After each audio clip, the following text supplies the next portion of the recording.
Hey everyone, it's Autumn here from RD Nutrition, and we're going to be talking about my top 5 ways to be rejecting diet culture. So let's start with the very first thing. What is diet culture? Diet culture is a system of beliefs that worships thinness.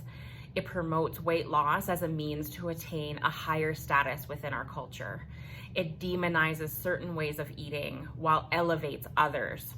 And it oppresses people who don't match up to its supposed picture of health.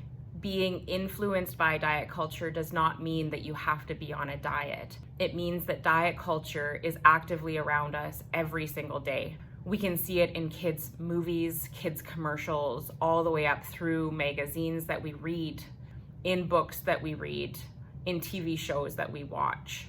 From saying, oh, I'm gonna wear my fat pants to the dinner table is just one idea of where it can slip into our day-to-day without even knowing it.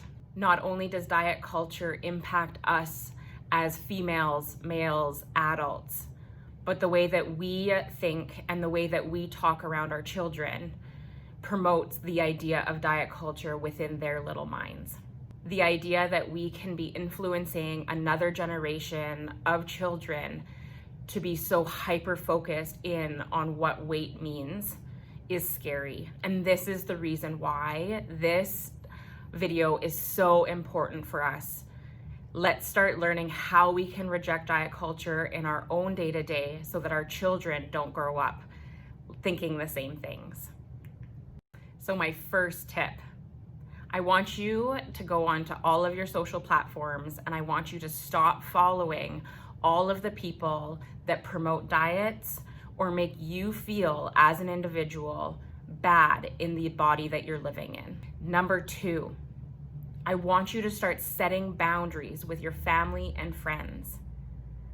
If things trigger you, such as my example before, oh, I'm gonna wear my fat pants to the table, these are all things that we don't need to hear on a day-to-day or even around the holiday table. You can let people know that you're on a path to rejecting diet culture, and you can ask them, please, I would prefer that at the dinner table or in a gathered setting, that we don't talk about our weights. There's much more important things for us to be discussing than the size of our bodies. Number 3, stop measuring, weighing, or using food apps to count your calories. These apps and these tools are actually a form of diet culture and dieting. Rather than being so worried about the calories you're putting in your mouth, I want you to start thinking about how you can start listening to what your body is asking for. Do foods fill you up?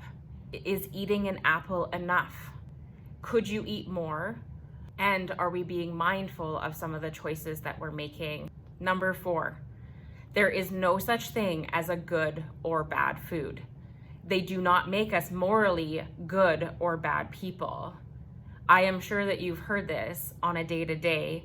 Oh, I was so bad last night. I ate chocolate and had wine. Well, that does not make you a bad person. There is room in our diet for all different types of foods. And honestly, everything in moderation. We don't eat apples every day or broccoli every day. So maybe we don't need to eat chocolate every day. Those aren't rules. That's just listening to our body. And number 5, this is actually an activity that I want you to do. I want you to sit down and I want you to write down all of the food rules that are inside of your little head. I want you to ask yourself, are they positively or negatively impacting your lifestyle? Do you feel like those food rules are making your food decisions more difficult? And do you feel as though they are slightly controlling what you eat and when? Rejecting diet culture can seem overwhelming, but that's where we come in. We can help you through the process, give you strategies, and meet you where you're at. Everyone is different and everyone has their own different struggles. You can reach out to us through any one of our platforms, Instagram, Facebook, YouTube, or send us an email at info@rdnutrition.ca. Can't wait to see you guys at the next one.